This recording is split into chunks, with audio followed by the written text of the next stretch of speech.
با سلام و درود خدمت شما دوستان گرامی، امید خوب و صحتمند باشین.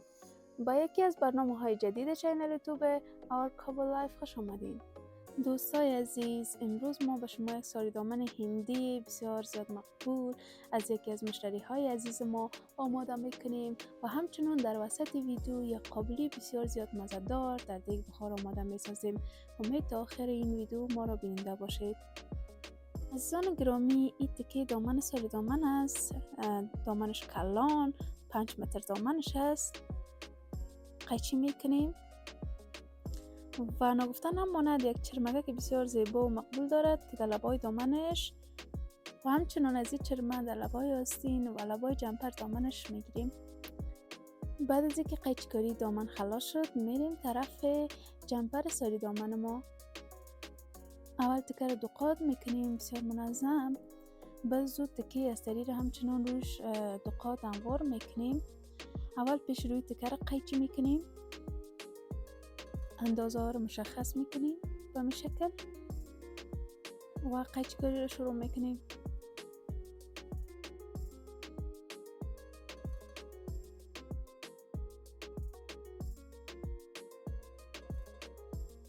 بعد از اینکه قیچی کاری پیش روی جمپر ما خلاص شد، میریم پشت سرش قیچی میکنیم.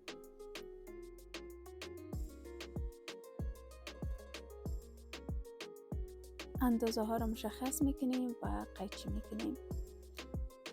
دوستای عزیز، برای حمایت از ما چنل یوتیوب ما رو لایک سابسکرایب نمایید و با دوستانتان به اشتراک بگذارید.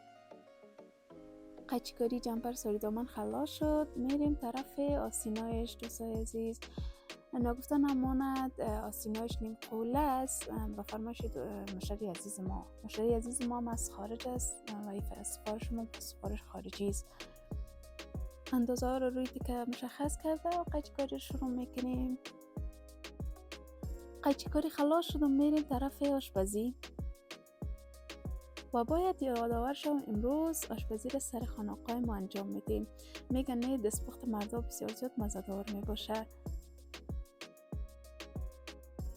اینا هم تمام مواد لازمی قابلی ماست. اول در دیگ بخار یک مقدار روغن علاوه کردن و بعد از او که روغن کم سرخ شد، سر روغن زردک علاوه کردن و همچنان به ادامهش کشمش. زیاد سرخ نمی کنیم زردک کشمش دوستا، به خاطر که باز در دم میگذاریم باز نشارمی خلالای زردک. یک مقدار بوره علاوه میکنیم. دیگه خلال زردک و کشمش سرخ شدن و را میکشیم در یک ظرف جدا میگذاریم و در همین روغن پیازی که توته کرده بودن سرخ میکنن.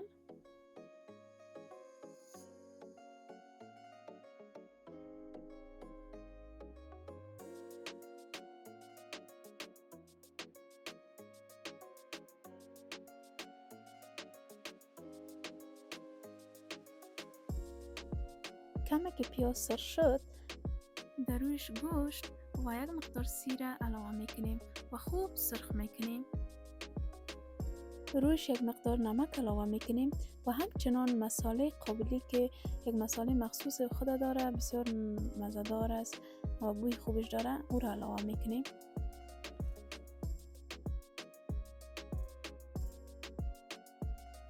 گوشت که خوب سرخ شد دوستا، یک مقدار آب اضافه میکنیم. سر دیگ بخار ما را بسته میکنیم تا گوشت پخته شود.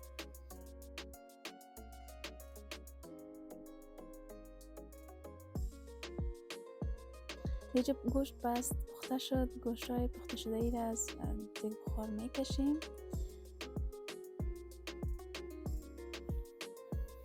و در همین آب گوشت برنج خود علاوه میکنیم. یک لایه برنج علاوه کرده رویش گوشت و خلالای زردک و کشمش که قبلا سرخ کرده بودیم او را علاوه میکنیم و مقدار برنج باقی مانده رو رویش اضافه میکنیم.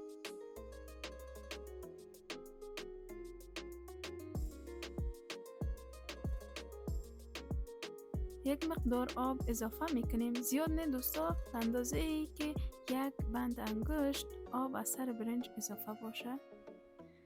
اگر نمک کم بود یک مقدار نمک اضافه میکنیم. همچنان یک چند دانه هیلم مندازیم برای خوشبویی و یک مقدار زیره کوبیده شده هم روش علاوه میکنیم.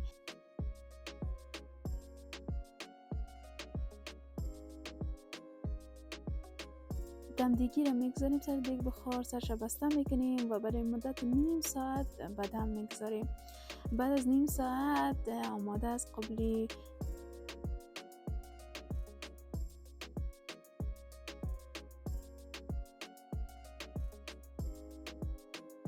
ما در لگند خمیری انداختیم دوستای عزیز قابلی را، به خاطر ازی که خوب تمام مواد قابلی و زردک کشمش و گوشت تمامش با هم میکس شود.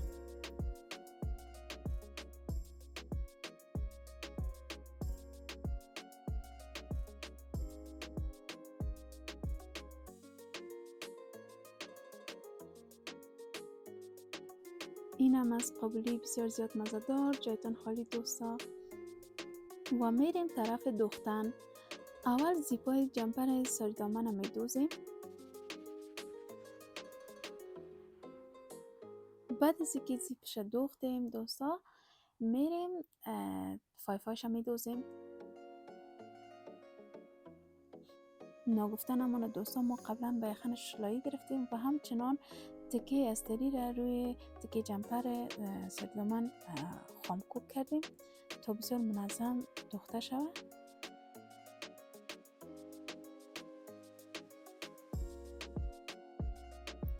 دیجا یک طرف زیپ دیگیش می دوزیم.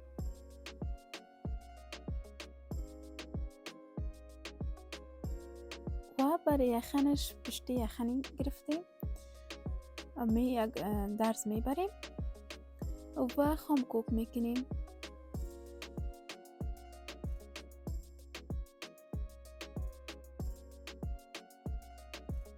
شانه های شام دو درز می بریم، یخنش دو درز می بریم و در بین از این دو درز بندکای ساری دامن هم در بین میام می دوزیم.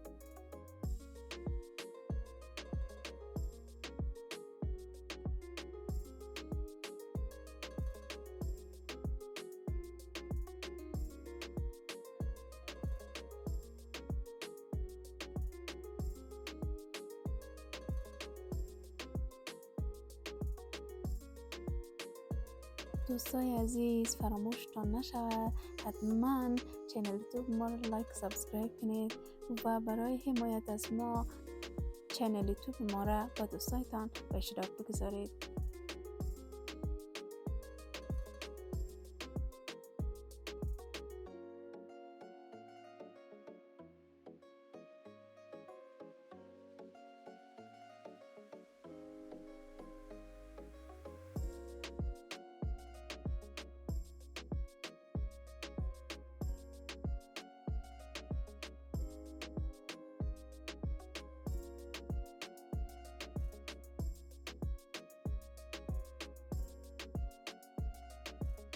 دو طرفش همچنان دوختیم به می شکل.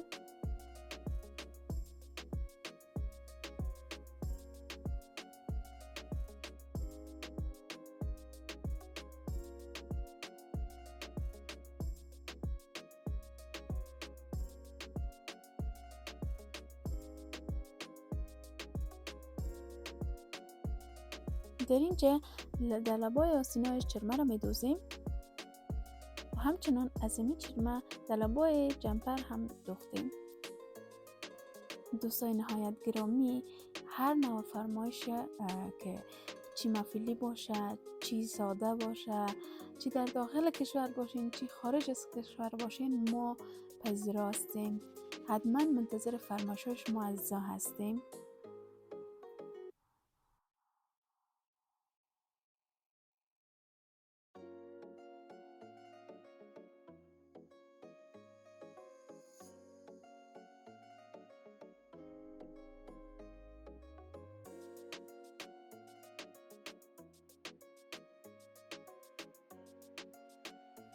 بعد از اینکه آستیناش دوختیم میریم آستیناش به جمپرش میچسبانیم و می شکل میدوزیم و جمپر ساری دامن ما آماده. میریم طرف دامن ساری دامن برای لبای دامن سری دامن از اون چرمه‌ای که به آستینایش گرفته بودیم از اون چرمه و لبای دامنش هم گرفتیم و میدوزیم.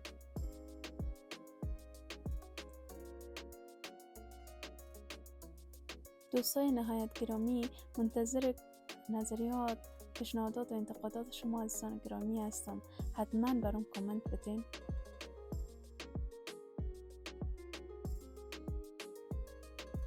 دوستا یک کم زمانگیری است به خاطر که 5 متر تکه است و به 5 متر تکه باید 5 متر چرمه بدوزیم. بعد از اینکه لبای دامن چرمه گرفتیم، لاستیک کمر دامن میدوزیم و این از نتیجه کار ما دوستا. قسمی که قبلا به شما گفتم یه استیکه اضافیش بر طفلک نازنینشان همچنان یک پیرانه که بسیار مقبول آماده کردیم.